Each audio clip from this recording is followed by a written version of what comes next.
Duha ka adlaw nga Climate Change Action Summit sa Kapitolyo malampuson. DNR midayeg sa EO75 ni GovPam kabahin sa flood resilience.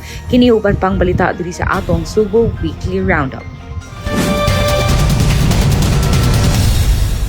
Malampusong gipahigayon sa kagamhanan sa probinsya sa Sugbo ang duha ka adlaw nga Climate Change Action Summit 2026 nga gipanguluhan ni Governor Pam Baricuatro ubos sa pag-organisa sa Provincial Disaster Risk Reduction and Management Office tumong sa maong kalihukan ang pagpanday og mga programa, inisyatibo ug plano aron sa malungtaron nga solusyon sa pagprotektar o pagpreserbar sa kalikupan. Kini nahimong tulay aron makahiusa ang mga ahensya sa gobyerno sama sa DPWH, DENR, Climate Change Commission, ang simbahan pinaagi ni Cebu Archbishop Abbot Uy, local government units, academe, civil society organizations ug ang private sector aron sa hiniusang tumong sa pagpalambo sa kahimtang sa kalikupan ug malikayan ang padayon nga climate change. Sa iyang mensahe gipasalig ni Governor Pam ang iyang commitment nga mangunay sa maong kampanya alang sa kalikupan dungan sa pag-auhag sa tanan sa pagtabang ug pagsuporta sa maong inisyatiba aron kini magmalampuson.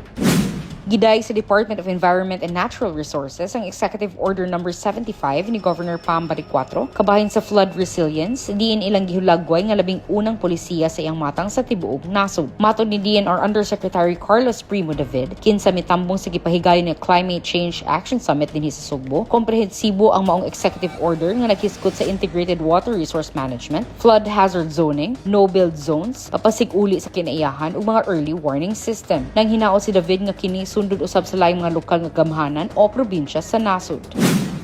Nagpadayon karon ang pag-ayo pagtugod sa mga taytayan sa amihanang bahin sa Subo nga nagaguba tungod sa miaging 6.7 magnitude earthquake niadtong September 30 sa miaging tuig. Sa kasamtang walo nakatulay ang giayo nagkantidad og sobra 159.732 million pesos. Kini kabahin sa mga proyektong infrastruktura nagkantidad og 276 million nga giaprobahan ni Governor Pam Baricuatro isip kabahin sa rehabilitation program alang sa mga lungsod nga grabing naapektuhan sa linog. Mukabat og 60 million pesos ang pondo nga gigahin alang sa tulo ka tulay sa lungsod sa Bourbon nga naglakip sa Cabica Bridge, Kadaruhan Bridge ug Tagnukan Bridge. Apil sa ubang mga tulay nga gisugdan ang rehabilitasyon mao ang Poblacion Suba Bridge sa lungsod sa Daan Bantayan, ang Guadalupe Bridge sa Dakbayan sa Bugo, ang Tabunok Bridge sa Sugod ug ang Pio Bridge sa Tabugon ug Lamintak Bridge sa Medellin. Ang walo ka tulay kabahin sa 16 ka inisyal nga proyekto alang sa rehabilitasyon sa infrastrukturang nadaot sa linog.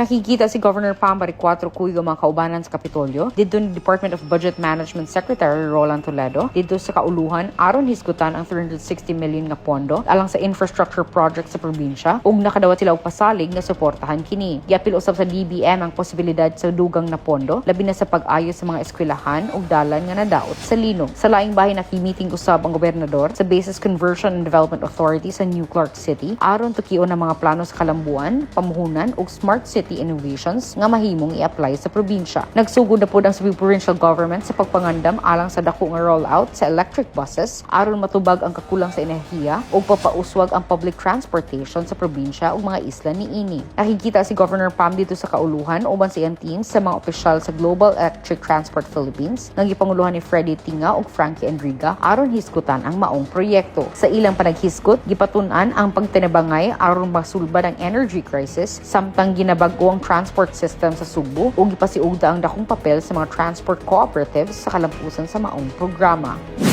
Kapin 730 kabal-habal driver sa Southern Cebu nakadawat og tag 3 mil nga cash assistance gikan sa provincial government sa Cebu niadtong Abril 21. Ang distribusyon dito sa lungsod sa Oslob, Bulhoon, Alcoy ug Dalaget isip tabang sa Kapitolyo ubos sa liderato ni Governor Pam Baricuatro taliwala sa pagsaka sa presyo sa gasolina. Ipasalig ni Gobernador Pam Baricuatro nga padayon ang suporta sa Kapitolyo alang sa mga apektadong sektor. Mitambong usab sa maong kalihukan sila Provincial Board Member Stanley Caminero ug Raymond Calderon. Gahapon padayon pud ang pagpanghatag sa mga habal-habal drivers dito sa Hinatilan ug sa Ronda.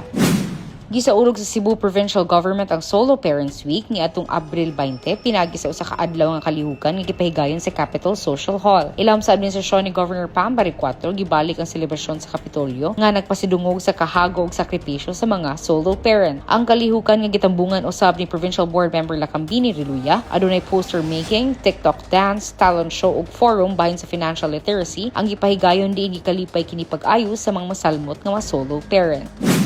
Gipaligon sa Cebu Provincial Government ang pagpatuman sa suggested retail price kung SRP sa tibok probinsya tungod sa pagsaka sa presyo sa manag-unang panaliton. Niadtong Abril 20 gilusad sa probinsya sa Subo ang online platform nga isumbong kay Gov aron makasumbong ang publiko diretso sa Kapitolyo sa mahal nga presyo ug dili patas nga pagbaliga sa merkado ug tindahan. Ang sistema nagtugot sa mga tawo nga maghatag og detalye ug litrato isip ebidensya aron matabangan ang gobyerno sa pagmonitor aksyon batok sa pagpalapas sa presyo.